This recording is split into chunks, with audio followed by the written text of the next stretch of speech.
and welcome to my Vodcast for Pharmacology Assessment Task 2. The scenario that I have been assigned is a 50-year-old man prescribed prednisolone tablets. Alright, let's meet our guy. Beat Mr. George Smith.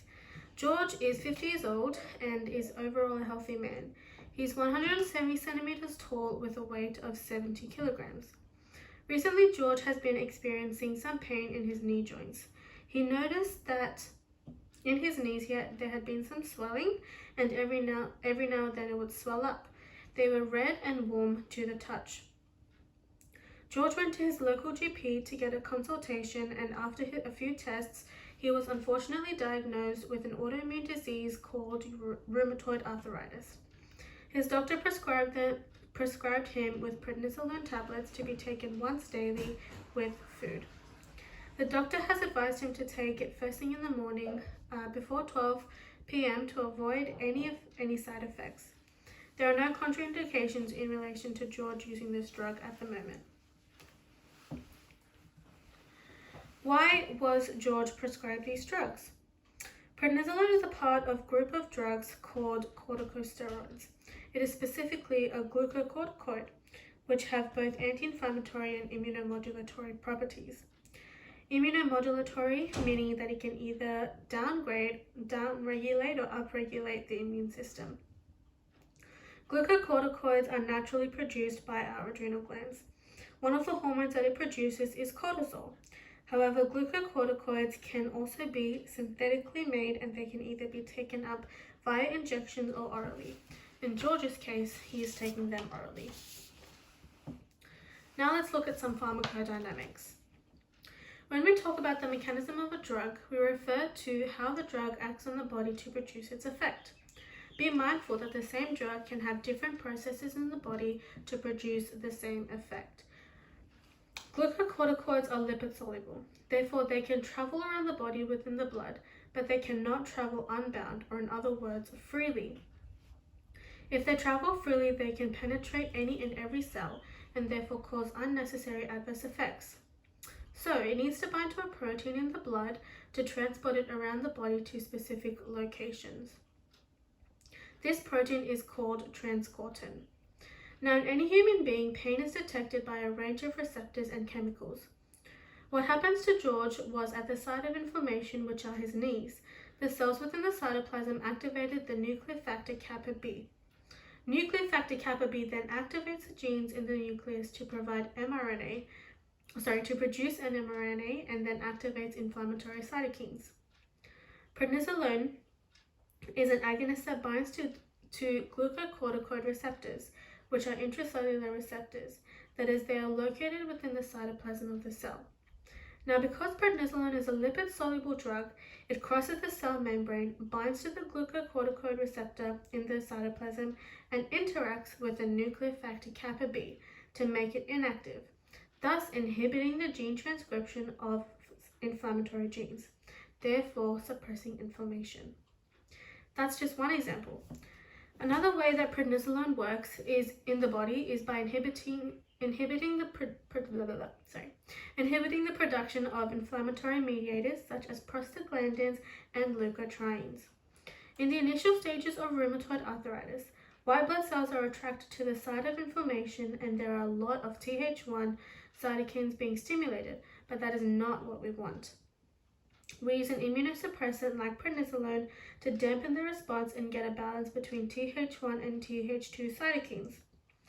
Prednisolone is also a cyclooxygenase or COX-2 inhibitor, which means that it crosses the phospholipid bilayer of a white blood cell at the site of inflammation.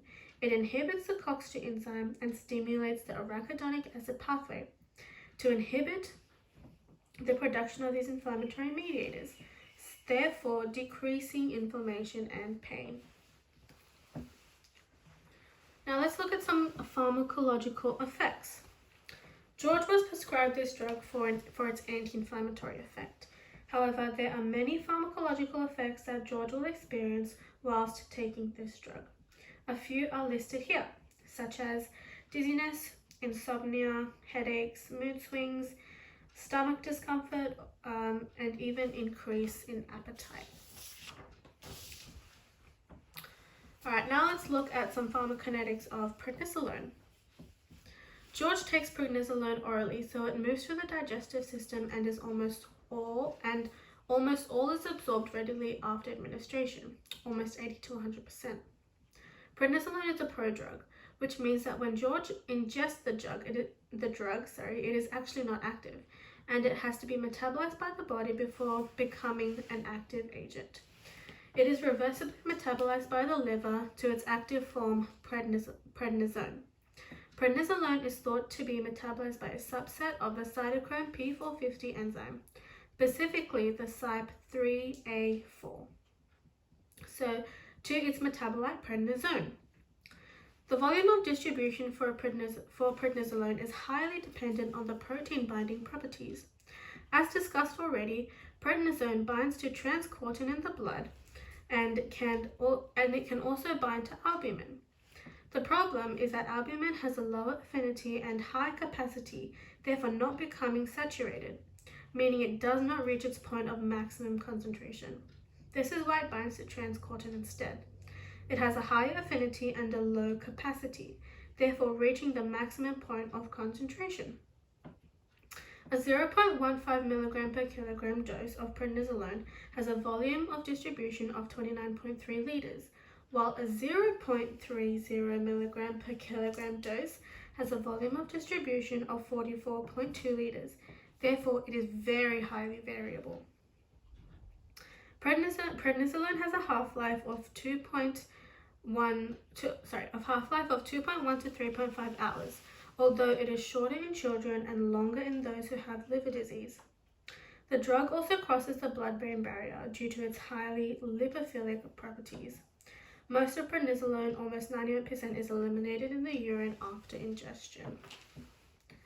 Now let's look at some adverse drug reactions. Corticosteroids should not be used long-term as they have many harmful effects in the body. Even for a generally healthy person like George, long-term use of prednisolone can also cause life-threatening effects.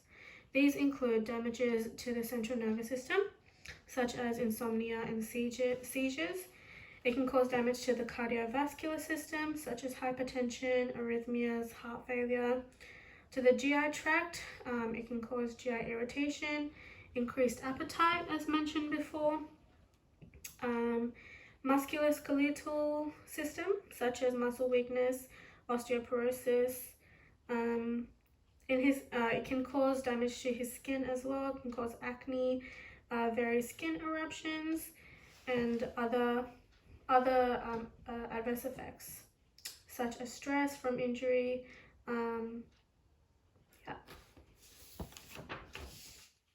When the doctor suggests to terminate the use of prednisolone, it should always be tapered off and not stopped immediately.